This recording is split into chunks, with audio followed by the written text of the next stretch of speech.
Hello and welcome to Derby Station. Now today we are visiting another Derby station which is about a 25-minute walk from this railway station right here, which is Derby Friargate Station. Now I'll do a bit of history of the station first before we go over there, because that station at Derby Friargate Station was opened on the 1st of April 1878 on the Great Northern Railway's Derbyshire and Staffordshire Extension, or known as the Friar Gate line, but the station was named Derby. In December 1881 the station was renamed to Derby Friargate Station. The other Derby station, which was here now, which was still open but was built in 1840, 38 years before Friargate Station opened. But this station was also named Derby until the 1950s, when it was renamed Derby Midland. Sadly, the station at Derby Friargate closed on the 5th of September 1964 to passengers. The last train left the station at 10 past 10 in the morning, bound for Nottingham, but freight still served the area until the 4th of September 1967. After closure, the tracks were ripped up, but however there was a lot of remains that still stands today. So we're going to take a look around Derby Friargate Station. This OS map dates between 1892 and 1914 from the National Library of Scotland, which shows you Derby Friargate Station and the surrounding area. What is now highlighted in a red box is Friar Gate Bridge, which is our first location on this adventure.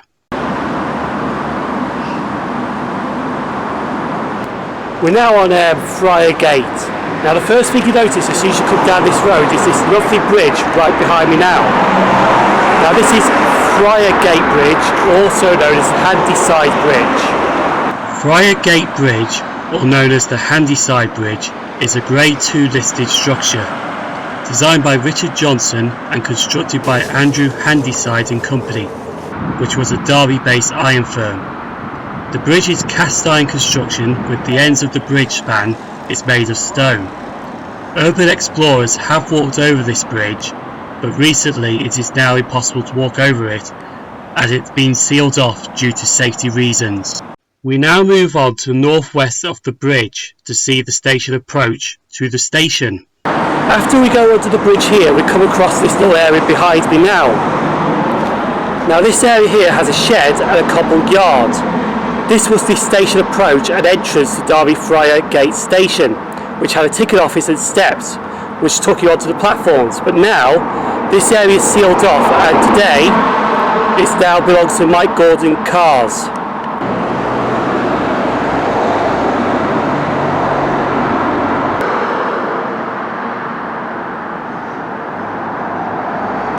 Now, since we cannot get access to the platforms by the stairs, we have to walk down Stafford Street, which is just behind me.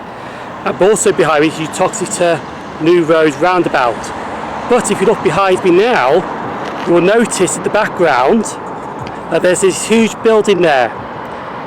Now this is the Great Northern Railway's goods depot, wharf, which is now a Grade 2 listed building. But the building is in poor state, but is now being protected from being demolished. This goods depot is also on 3 floors. We now move south and take a look at the Great Northern Railway goods depot and the surrounding area.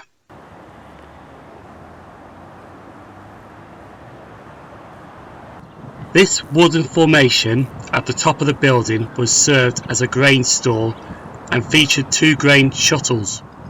They had 10 hydraulic cranes. The housing for one of these can be seen in this clip.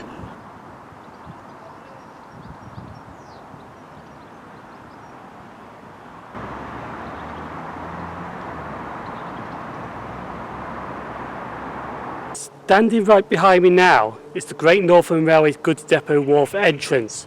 Now the trains with trucks and wagons used to come through these here, but this area is now sealed off. This right here behind me is next to the Great Northern Railway goods depot wharf. Now this is a base for a crane that used to be here. Just a quick detour, we're going to have a quick look at the engine house.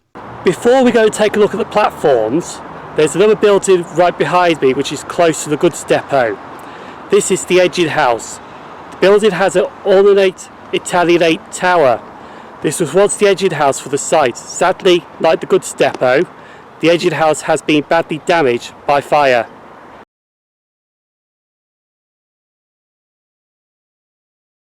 Now the Great Northern Railway's goods depot is right here, but if we go in this direction here, the old railway station at Derby Friargate Station is in that direction, which is not too far from where the goods depot is. We now move on to the platforms themselves, which is highlighted in the red. A closer view of the station shows how strange the platforms were.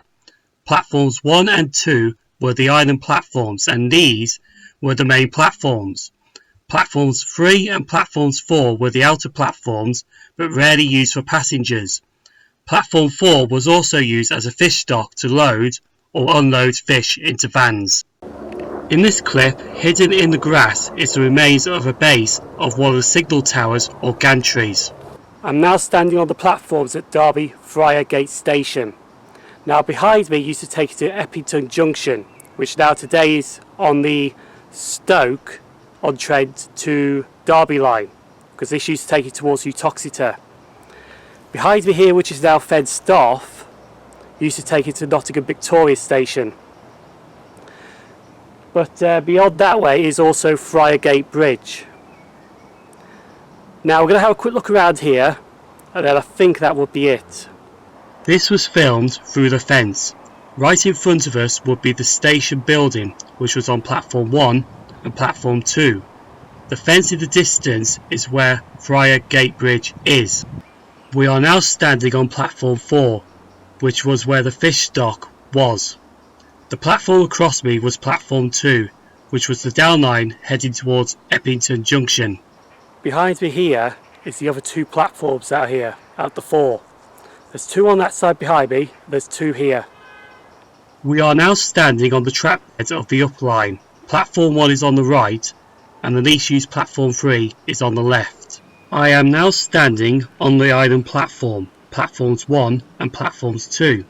And looking ahead, you can see where the elevated platform was on platform 4, which was once part of where the fish dock was. We're now standing on the island platform at Derby Friargate Station. Now the platform you can see over in that direction there, where my finger is, and there's a platform just here where I'm standing on. Now the other side is sealed off because there's safety concerns about the bridge at Friargate, which is what we saw earlier in the blog.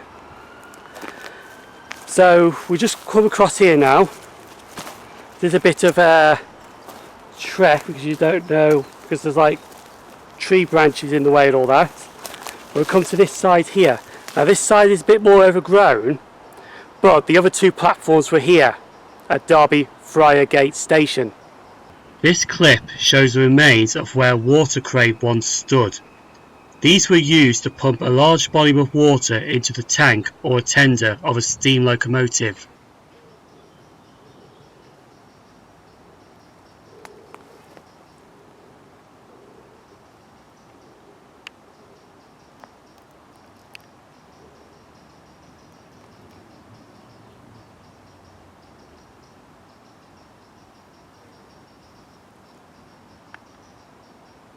And that's basically it for Derby Friargate Station. The station is actually right behind me now, and behind me is the Great Northern Railway goods depot wharf. So we're going to head back to Derby Midland Station now, because we are done around this area. I've got photos I wanted, I've got video clips I wanted, and it has been a nice afternoon here. But I will warn you now, and I have people warning me about this, and I have seen this for myself, but I will warn you now.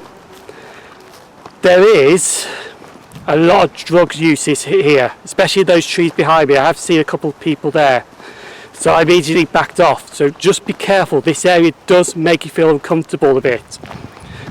So I would suggest if you come here, don't come on your own like I have, because this area will make you feel a bit uncomfortable. But that is a warning that should be taken seriously, to be honest. Even I was warned over Twitter, a friend warned me, and they're right. But anyway, that didn't put me off from today, so hopefully you enjoyed this video. As I said earlier, I'm going back to Derby Midland Station now to catch a train back home and edit this video. And I'll see you any time for another disused area, but this area has been brilliant, to be honest. Really brilliant indeed. So thank you for watching, and hopefully you enjoyed it.